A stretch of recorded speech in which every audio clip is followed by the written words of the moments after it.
Quais são os desafios que o novo presidente precisa enfrentar na educação? Esse é o tema do nosso Cidadania de hoje e quem vai responder essa pergunta são os nossos convidados. Maria Helena Guimarães de Castro, membro do Conselho Nacional de Educação, e Rafael Lucchesi, diretor-geral do SENAI. Olá, sejam bem-vindos, muito obrigada por virem aqui participar do Cidadania.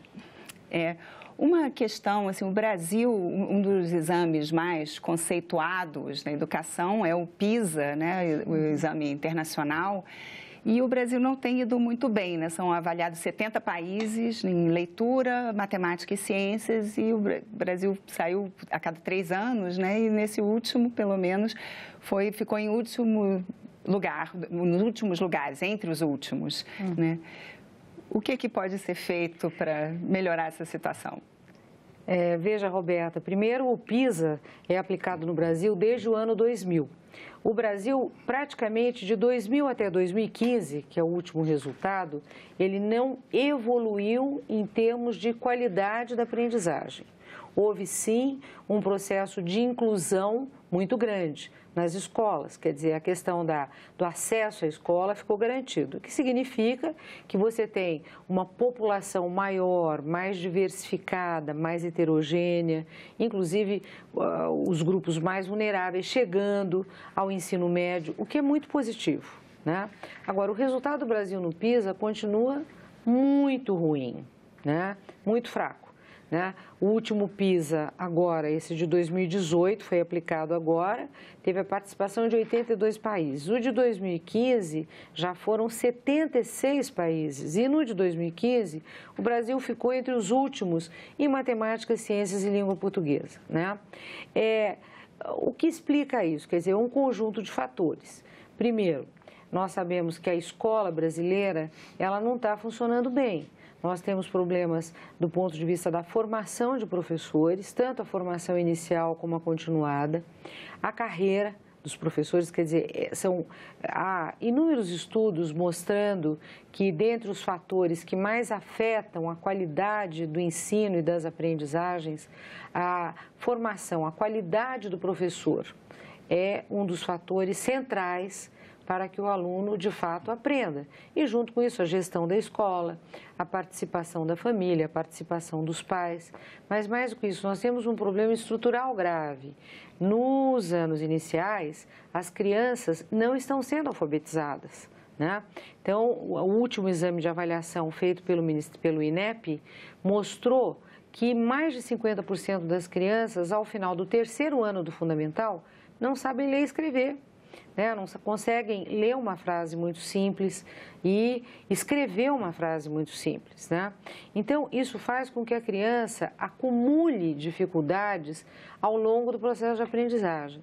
Então, quando a criança chega no final do ensino fundamental e ingressa no ensino médio, esse aluno ele já carrega muitas dificuldades que vão se acumulando ao longo dos anos e, com isso, esse jovem chega no ensino médio despreparado para o ensino médio, desmotivado, desinteressado para o ensino médio, que também funciona muito mal no Brasil. Talvez seja o maior problema hoje da educação brasileira, o ensino médio. Então, eu diria assim, o Brasil resolveu a questão do acesso da inclusão até o final do ensino fundamental. No entanto, hoje, de cada 100 que ingressam, apenas 59 alunos terminam o ensino médio. Se não houver um investimento fortíssimo em alfabetização, na implementação da Base Nacional Comum Curricular, que é uma referência para os currículos, para melhorar o currículo, material didático, plataformas digitais, né? Se não houver um investimento fortíssimo em formação inicial, continuada e carreira dos professores, na gestão da escola, nós não vamos conseguir melhorar, porque construir escola já construíram, né? Tá certo que ainda tem escola com problema, com dificuldade, né? Até de infraestrutura. Então, claro que é preciso que as escolas funcionem bem, elas precisam ter acesso à internet, acesso ao Wi-Fi, ter a conectividade para garantir acesso ao conhecimento, para que os alunos possam fazer projetos, fazer pesquisas, né?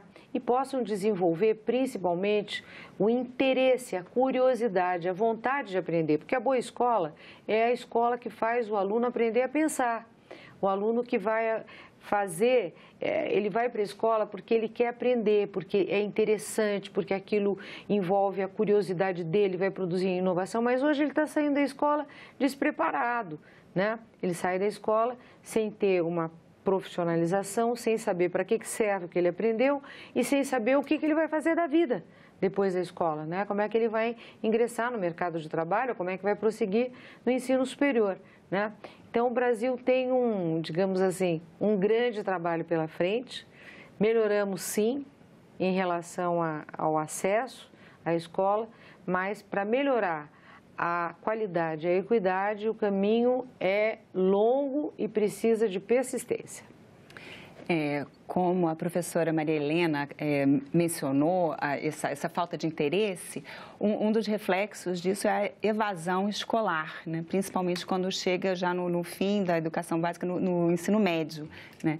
O que pode ser feito para trabalhar isso? Bom, primeiro, Roberta, só acentuando uma questão que a professora Maria Helena colocou, nós temos um problema de universalização, mas ainda temos graves problemas de qualidade. E a evasão, que é a questão, ela é ainda mais intensa entre os 20% mais pobres.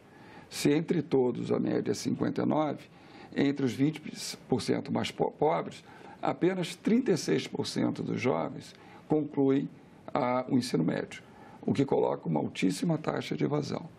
E aí a questão é, além dos problemas de contextualização, um número muito grande de disciplinas, problemas de interação no universo do jovem, nós temos um grave problema na nossa matriz educacional. O Brasil, apenas 11% dos jovens de 15 a 17 anos, que é exatamente na relação idade-série de quem deveria estar cursando o ensino médio, faz educação profissional. Nos países desenvolvidos, esse número, em média, é acima de 50%. Na Alemanha se aproxima de 50%, na Finlândia são 71%, na Áustria são 75%, o que coloca um outro conjunto de opções para os jovens. No Brasil, pouco menos de 20% dos jovens vão seguir para as universidades.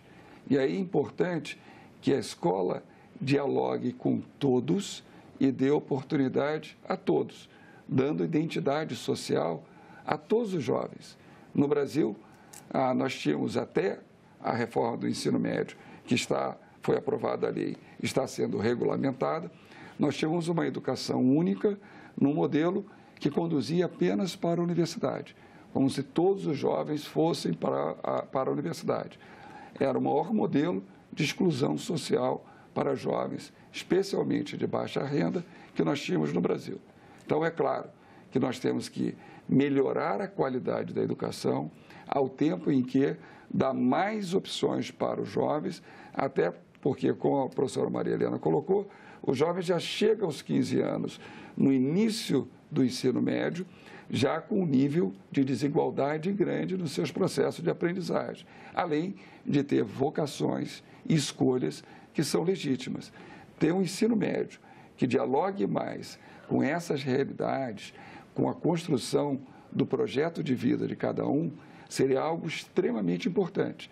E é isso que a reforma se propõe ao se criar os itinerários. Dentre os itinerários, a grande mudança, a grande inovação que nós temos é a criação do itinerário de educação profissional. Nós vamos estar convergindo para os sistemas educacionais, tanto dos países desenvolvidos quanto dos países emergentes, que têm sido mais bem-sucedidos e que ocupam as primeiras posições no ranking de educação, que foi a construção da sua primeira pergunta.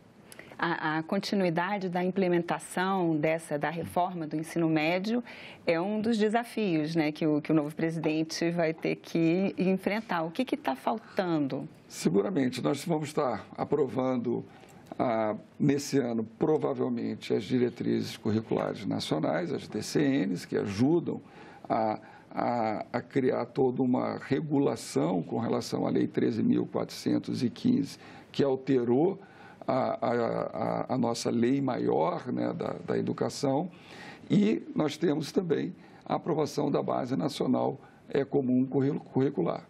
Então, tanto a alteração da LDB em torno dessa lei, quanto a aprovação da Base Nacional Comum Curricular, são matérias que estão hoje no Conselho Nacional de Educação, da qual eu faço parte, a professora Maria Helena também, e que certamente os conselheiros estão evitando todos os esforços no sentido da aprovação dessa lei, que vai na direção correta.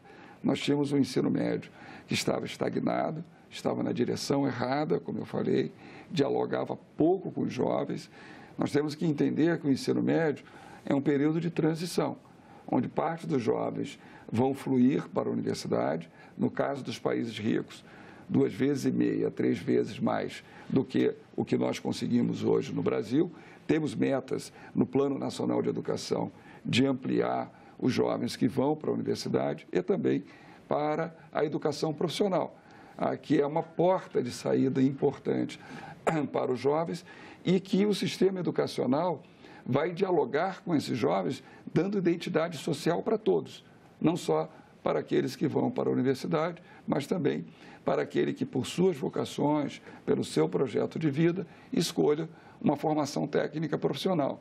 E é importante dizer que esse jovem ingressa mais cedo no mercado de trabalho, pode prosseguir os seus estudos e, muitas vezes, as carreiras técnicas são amplamente competitivas com as principais formações de nível superior no Brasil e no mundo. Vocês dois são conselheiros, né, do Conselho de Educação. Tem até conselheiros que estão sugerindo que se deveria aproveitar esse momento de mudança do governo para rediscutir essa reforma do ensino médio. O que a senhora acha? Olha, eu acho que essa reforma começou a ser discutida em 2010, nós estamos em 2018. Eu, em particular, eu participei de muitos grupos de trabalho, debates, inclusive comissões aqui de educação no Senado, no Congresso Nacional, que discutiram os desafios e os problemas do ensino médio brasileiro. E em 2010 tinha uma comissão aqui que já discutia, né? Em seguida, o Conselho dos Secretários Estaduais de Educação, esse conselho organizou muitos debates pelo país afora. Depois já começaram a surgir os projetos de lei, até que veio um projeto de lei em 2014, o projeto de lei 6840. Também participei de muitas audiências públicas aqui no Congresso Nacional discutindo isso. Portanto, faz 8 anos que nós estamos discutindo a mudança estrutural no ensino médio, mas, na verdade, já nos anos 90, já discutimos, não conseguimos avançar. Né? Avançar o debate, nada disso. No entanto, os resultados do ensino médio são uma tristeza. Não é possível qualquer brasileiro minimamente comprometido com o futuro do Brasil sabe que o ensino médio vai mal, que precisa ser alterado, precisa ser transformado. Se não fosse assim, não se estaria tanto tempo discutindo essa reforma. Então, essa reforma, além de estar em discussão há muito tempo, ela é uma reforma que está madura, né? Eu acredito que hoje nós temos condições de estar chegando até o final do ano, lá no Conselho Nacional, já com a possibilidade de votar as diretrizes do ensino médio alinhadas ao projeto de lei e a base curricular do ensino médio, que complementa a base curricular de educação infantil e do ensino fundamental, que já foram aprovadas, que já estão sendo implantadas no Brasil todo, né?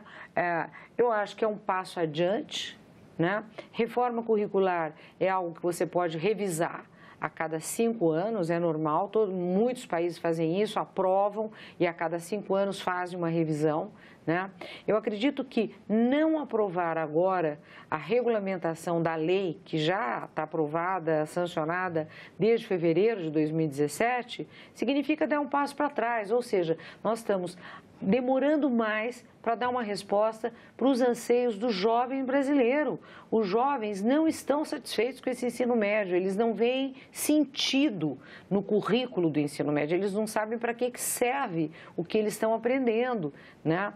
E o que se pretende agora é uma nova proposta curricular de tal maneira que os jovens eles tenham a possibilidade de ter uma formação geral comum, né?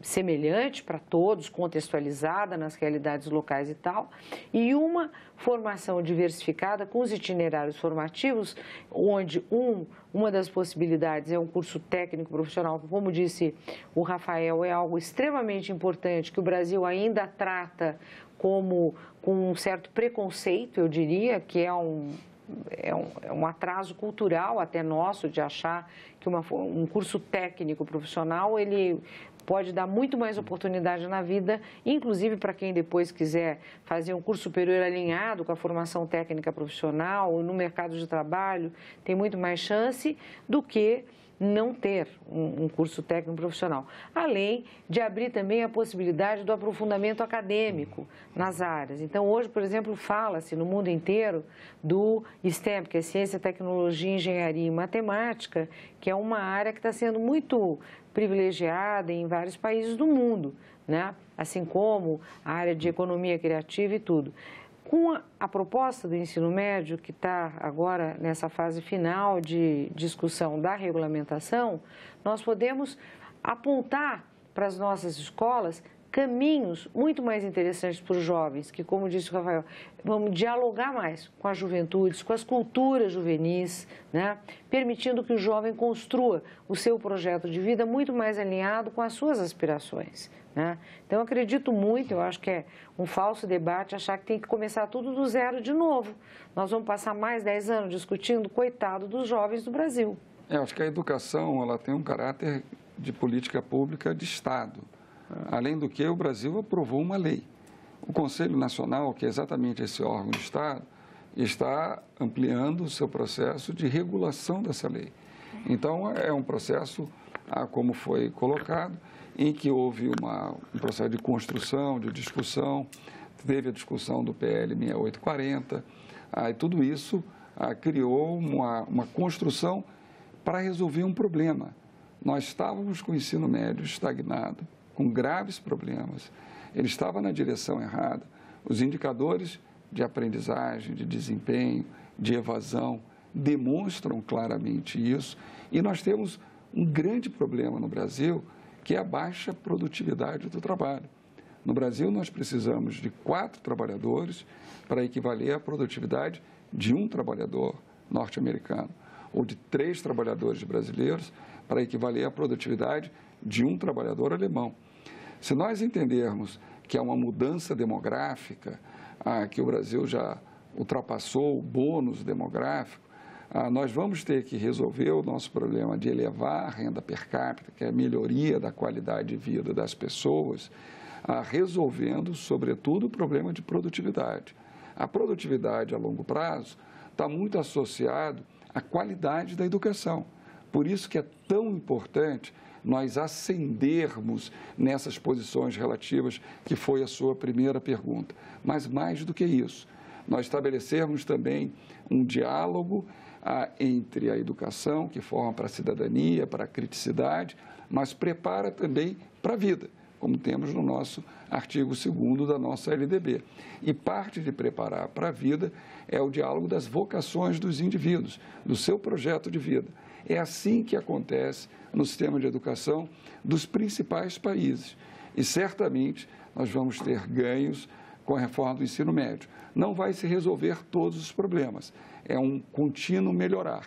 É claro que o novo governo vai vir novos gestores, vai dialogar com essa realidade e vai se debruçar sobre esses problemas. Mas seguramente há avanços em cursos que precisam continuar, até porque a educação ela é uma agenda de sociedade, é uma agenda de todos nós, é uma agenda de Estado, de sociedade, que tem todo um papel para ser implementado. E há avanços que estão sendo hoje discutidos no Conselho Nacional de Educação. Na outra ponta, né, das crianças pequenininhas, né, as creches, como está assim, essa oferta? Então, olha, educação infantil hoje é considerada assim, digamos assim, a prioridade, uma das principais prioridades para garantirmos um futuro de mais qualidade, de mais equidade para as nossas crianças, né? Quer dizer, tem pesquisa no mundo inteiro, tanto na área da neurociência, como outros tipos, pesquisas na área da linguística, do desenvolvimento do vocabulário, da capacidade de comunicação, sociabilidade das crianças pequenas, enfim, capacidade motora, enfim, é muito importante ter uma boa educação infantil. O Brasil conseguiu ampliar o acesso, de novo, à creche, que é 0 a 3 anos, né? Nós temos agora cerca de 33% das crianças de 0 a 3 anos que frequentam creches, né? Dependendo da cidade, da situação socioeconômica, é claro que a cobertura é maior, como disse o Rafael, né? Muitas vezes as populações mais pobres e mais vulneráveis, que mais precisam ter acesso à creche, não têm. E outras, exatamente, tem elas muita simetria, né? tem muita desigualdade educacional, né? E nós sabemos que o acesso à creche e depois à pré-escola, que é obrigatória, a pré-escola hoje no Brasil é obrigatória, para 4, 5 anos, né? Nós já estamos com quase 93% das crianças de 4, 5 anos frequentando a pré-escola. Então, para as crianças que já estão na pré-escola de 4, 5 anos, é muito importante o trabalho que é feito dentro da pré-escola, né? Quer dizer, como está sendo implementado o currículo, os materiais didáticos, os materiais, as brincadeiras, os materiais de literatura infantil, porque uma das coisas mais importantes para crianças de 4, 5 anos é a leitura em voz alta, quer dizer, o professor ler com as crianças, interagir com elas, fazer com que elas depois contem aquela história do seu jeito, com outros protagonistas, com outros atores, que elas possam até representar a história que elas ouviram e depois elas possam, né? Isso é muito importante para a criança desenvolver muitas competências e habilidades que são essenciais para o futuro dela, né? Então, assim, está melhorando? Está melhorando, do ponto de vista da cobertura. Agora nós iniciamos esse ano um grande desafio da qualidade do currículo e da formação dos professores, porque é a primeira vez que o Brasil tem uma base curricular nacional de educação infantil e também para creche. Então, esta base, ela tem que orientar a formação dos professores. Os professores, eles precisam conhecer a base e o currículo que cada estado, cada município vai desenvolver para saber como é que eles vão lidar com a criança pequena, como é que vão interagir, como serão as brincadeiras, como será o ouvir histórias, contar, saber como é que a criança vai entender a questão de espaço, tempo, oralidade, né?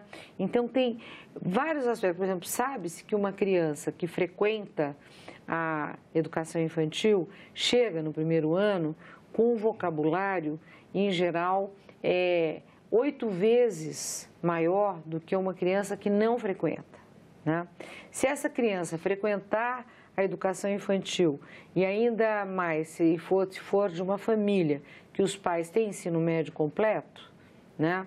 Essa criança ela vai chegar com 10 vezes mais de vocabulário do que a criança que não frequenta. Quanto maior o vocabulário da criança, mais rápido será o processo de alfabetização, maior será a possibilidade dessa criança interagir com os outros, gostar de aprender, ter curiosidade, e ela vai ler e escrever muito mais rapidamente e internalizar os processos linguísticos necessários para que ela goste de ler, ver um livro, tem curiosidade de pegar, folhear, entender, né? Então, eu acho que esse é o grande desafio do Brasil, é a educação infantil, a alfabetização, melhorar a qualidade do ensino fundamental para que o adolescente, o jovem, chegue ao ensino médio mais motivado para ficar na escola e com o ensino médio renovado, reorganizado, com um novo desenho, para que ele realmente veja sentido naquilo, né? Que possa fazer um curso de educação técnica profissional, que possa já ter outras oportunidades de estágio. O aluno adora saber o que fazer, como é que aquilo funciona no mundo real, né? Infelizmente, nosso tempo acabou. Eu agradeço muito a participação de vocês aqui no programa Cidadania. Obrigada a você. E eu agradeço também a você que nos assiste. Se você quiser rever, baixar ou compartilhar essa entrevista, acesse a página do Senado na internet, senado.leg.br/TV, ou então o canal da TV Senado no YouTube. E para fazer comentários, críticas ou sugestões, ligue de graça para o telefone 0800 61 2211. Obrigada pela atenção e até o próximo Cidadania.